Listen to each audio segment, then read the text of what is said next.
You chose to hit play on this podcast today. Smart choice. Progressive loves to help people make smart choices.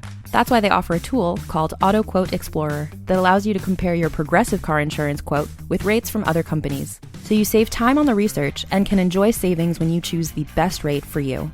Give it a try after this episode at progressive.com.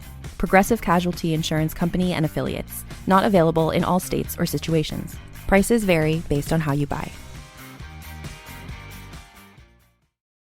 Acura's all-new ADX, a compact SUV that isn't just built for one thing. It's precision-crafted for everything. To escape the grind with available all-wheel drive. To go with your flow with available Google built-in. Hey Google, turn it up. Okay, turning up the volume.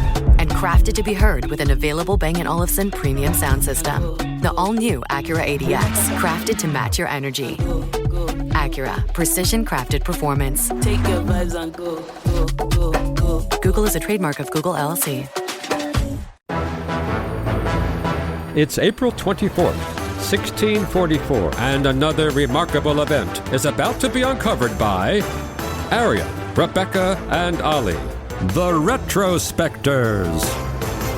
By the 1640s, it's fair to say that things weren't going incredibly well for the last Ming Emperor of China. He was facing multiple pandemics, an invasion, 2 internal rebellions, persistent drought, widespread famine, and an economic collapse. So, when he spontaneously decided to kill his family and hang himself today in history in 1644, it looks overwhelmingly likely that it probably wasn't all that spontaneous.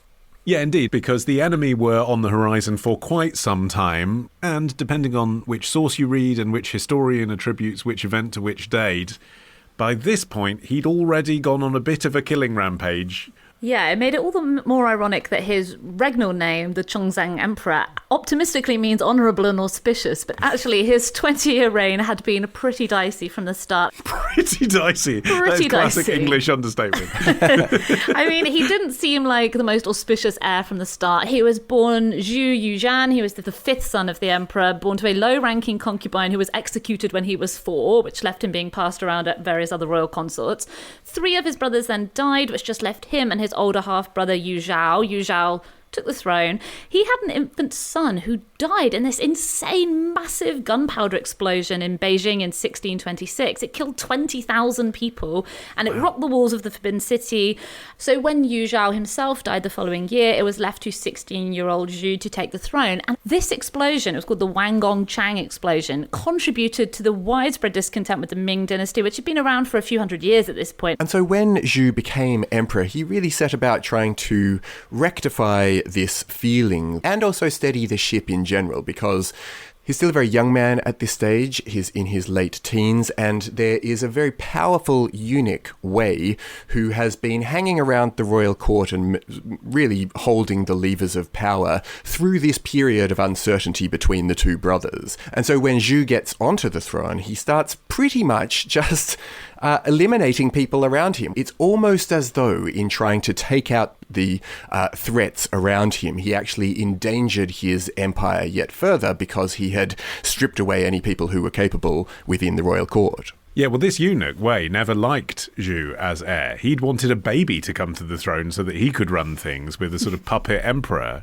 And so Zhu apparently used to hold a sword at night in bed and always stayed with large numbers of people so that he wouldn't be assassinated by this eunuch who was also supposedly doing his bidding. Yeah, and like all stagnant, long-lived regimes, it was really hard to force change. He wanted to address some of the issues. You know, corruption was endemic, there wasn't very much money in the royal coffers, and there were just these legions of self-serving officials and bureaucrats who were totally resistant to change. But he did try to change some of that, but what he couldn't control were these natural forces arrayed against him. The Little Ice Age in the mid-17th century was causing droughts and famine. There was also a decade-long plague, and the impact wasn't only literal, but also contributed to, you know, I was saying before about the explosion, this belief that the divine forces were against the emperor and against the Ming dynasty.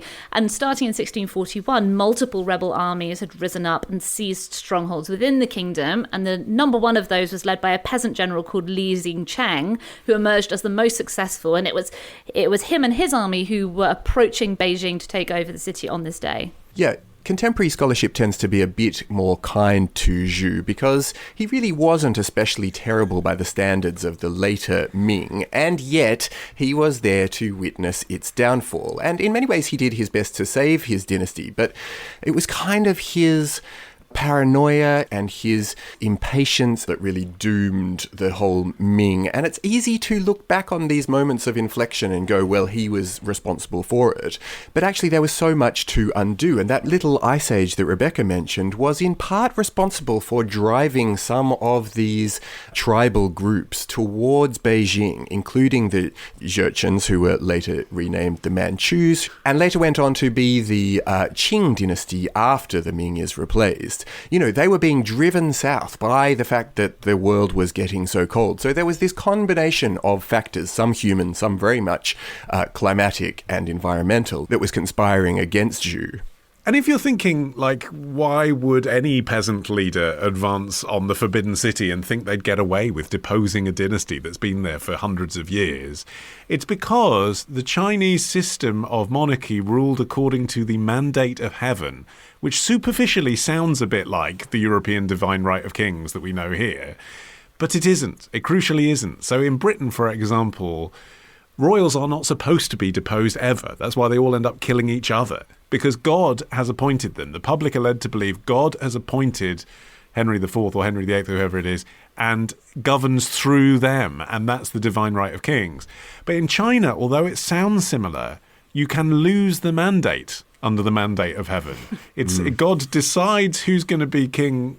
But then if there's famine or an uprising, and there had been both of those things in this period, any rebel leader, regardless of their birth, they didn't have to be the son of a former king, could win heaven's approval in their place. The mandate changed hands. God changes his mind. It's a really crucial difference. So, you know, if you're advancing on the Forbidden City, you're thinking, if I can persuade the public that I'm doing this in God's name because God is clearly signaling to us it's time for a change, you can get away with this. Yeah, and in the end, it was very real forces that proved the city's undoing, namely that the militia who were supposed to be guarding Beijing hadn't been paid in a year. You know, they were ragged and hungry. There just weren't sufficient defense forces. And also, Zhu was incredibly stubborn. You know, he'd been advised to swell the ranks of his military and he hadn't done it. He had been advised to flee to Nanjing with his family. He refused to do that. Instead, he gathered them all together, including his Empress Zhao, the leader of his many consorts, and their children, and he sent his sons out of the city first, disguised as common folk. And Empress Zhao was at least accorded the privilege of being able to take her own life. And this is where things started to get a bit messier, which was this is where his Elon Musk talent management skills kick in. So far, so dignified, you know. Yeah, but sure. then what happened was their 16-year-old daughter, Changping, came across her mother's body in the temple. And when her father, the Emperor Zhu, came across her weeping over the corpse, he apparently shouted, "Why must you be born in this family?" and struck her with his sword, cutting off her left arm, and then he fled. Yeah, I mean, he knew at this stage that the writing was on the wall, and really he was just trying to, I suppose, spare them what disaster would inevitably befall them had they fallen into the hands of the incoming armies. But I mean, the concubines, I mean, I know it's not a great life anyway, but is this next emperor going to come along and say, "Oh, I don't want your old concubines"? I don't think so. They've got a chance, haven't they? Look, no one likes a new boss. Yeah.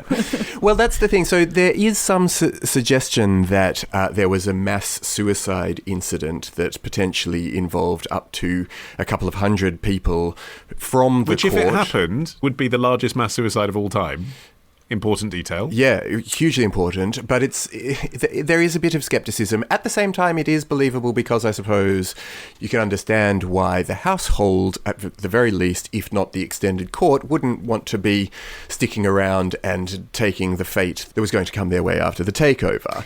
Yeah, and I mean, one reason is very obvious, you know, that they might not want to fall into the hands of the enemy. But there was one that was slightly less obvious that I found interesting. One suggestion as to why as many as 200 courtiers, most of them female, most of them concubines, would decide to throw themselves into the river was that the Ming emperors drew their concubines from all across the empire, and particularly concentrating on peasant families, specifically because they wanted to avoid the danger of having these ambitious noble families with access to, you know, the imperial household. So these these girls and women, if they had left the Forbidden City, which really was the only life they knew at this point, they had no resources and no hope of ever reaching their native villages, that could have been over 1,000 miles away. He then swept through his harem, supposedly putting to the sword all the concubines who hadn't already taken the polite hint that they should be committing suicide, including one of his consorts, Consort Yuan, who he stabbed 3 times, but she survived as well. His hit rate was not great. Zhu, after hacking at his family, did then leave the Forbidden City by the back door, as you would, and walking up this hill, he was then in a position to watch the incoming armies and, I suppose, really survey what remained of his dominion as his empire unravelled around him, which must have been a pretty sad sight. Yeah, I mean, if you've been brought up into that life, then you failed, haven't you? I mean, that's the thing he's got to be thinking at the end. It's pretty miserable. Yeah, and one of the reasons that Zhu went on to become, kind of an iconic figure in Chinese history, albeit in a tragic way, was that the new Manchu-led regime that would eventually take over as the Qing dynasty, they really positioned themselves as the inheritors to the Ming rather than the vanquishers. They actually used the emperor's suicide as a kind of justification for their conquest, because they then said that they were there to avenge the emperor. Clever, that they're now positioning themselves as the rightful inheritors. Because, obviously at the end of an empire, there's a lot of leftover political apparatus still sitting around that you want to subsume. Yeah, there's a lot of eunuchs. Yeah, I mean, some eunuchs you kill and some eunuchs you take into your harem. It's a buyer's market for eunuchs. Tomorrow. And in spite of repeatedly retching, she continued to smoke it with feigned delight. This sort of busted old butt. Ditch the ads and get a Sunday episode when you join Club Retrospectors. Patreon.com/retrospectors. Feel like you're stuck in career limbo? Clock in, clock out, repeat. No growth, no new opportunities. It's time to break out and break into tech. With CBT Nuggets, you can start building the IT skills that companies are hiring for right now. We make training fast, simple, and practical. From networking to cybersecurity, you'll get short, easy-to-watch videos and hands-on virtual labs so you can build real-world skills without expensive gear or complicated setups. For just $59 a month, you get unlimited access to our full training library. That includes certifications, skill-based learning, and practice exams, a $100 value included free. Learn anytime, anywhere, and get job ready on your terms. Thousands have used CBT Nuggets to launch new careers, and you can too. Right now, CBT Nuggets is offering a free trial. Easily find the training you need and test it out with no commitment. Start your 7-day free trial now at cbtnuggets.com. Don't wait. A better job is just a few clicks away.